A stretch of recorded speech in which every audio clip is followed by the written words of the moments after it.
ആത്മബന്ധുക്കൾക്ക് വിനീതമായ നമസ്കാരം. നമ്മുടെ മനസ്സിൻ്റെ ചാഞ്ചല്യമാണ് നമ്മുടെ സ്വസ്ഥതയ്ക്ക് വിഘ്നമായിരിക്കുന്നത്. സ്വസ്ഥത കൈവരിക്കണമെങ്കിൽ നമ്മളുടെ മനസ്സ് സ്വസ്ഥമായിരിക്കണം. മനസ്സ്വസ്ഥതൈവാനന്ദ.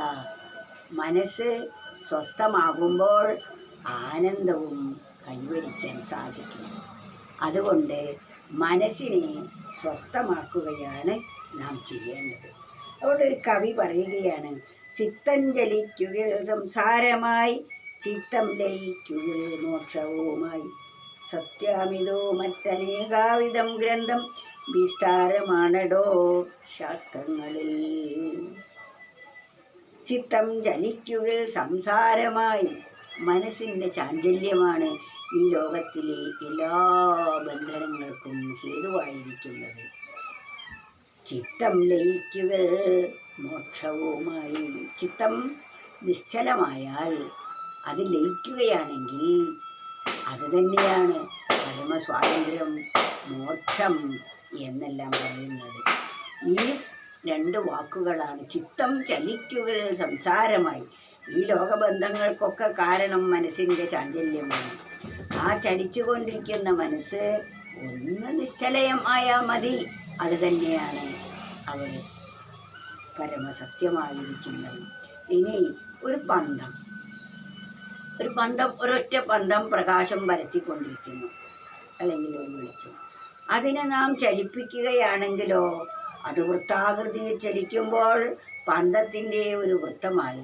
അത് ചതുരത്തിലാണ് ചലിപ്പിക്കുന്നതെങ്കിൽ വൃത്തത്തിൻ്റെ ഒരു ചതുരാകൃതി വന്നു. ദീർഘചതുരത്തിലാണെങ്കിൽ ദീർഘചതുരാകൃതിയിൽ ഒരു വൃത്തം വരുന്നു. എന്നാൽ ഈ ചാഞ്ചല്യം, ഈ ചലനം നിന്ന് കഴിയുമ്പോഴോ അത് നിശ്ചലമായി ഒരു ബിന്ദു മാത്രമാകുന്നു. ആ ചലിച്ചപ്പോഴും നിശ്ചലമായപ്പോഴും ഒരേ വസ്തു തന്നെയാണ്. അതുപോലെ മനസ്സ് എന്ന് പറയുന്നത് ആ പരമമായ സത്യം തന്നെയാണ്. അത് ചലിച്ചപ്പോഴാണ് ഈ പ്രപഞ്ച പ്രതീതികളൊക്കെ ബന്ധനത്തിന് ഹേതുവായത്. അത് നിശ്ചലമായാലോ അതാ പരമസത്യം തന്നെയാണ്, അതാ ബ്രഹ്മം തന്നെയാണ്. ആ ബ്രഹ്മം ഭ്രമിക്കുമ്പോൾ മനസ്സായും, മനസ്സ് ലോകവിഷയങ്ങളിൽ വ്യാപരിക്കുമ്പോൾ രാഗദ്വേഷങ്ങളായും വൈകാരിക തലത്തിലേക്ക് നമ്മെ എത്തിക്കുകയും അവിടെ അസ്വസ്ഥതയ്ക്ക് മൂലകാരണമായി തീരുകയും ചെയ്യുന്നു. അതുകൊണ്ട് ആ മനസ്സിൻ്റെ ചാഞ്ചല്യത്തെ നിശ്ചലമാക്കിയാൽ പരമമായ സുഖത്തിൻ്റെ ഉടമകളായി തീരുന്നു നാം ഓരോരുത്തരും.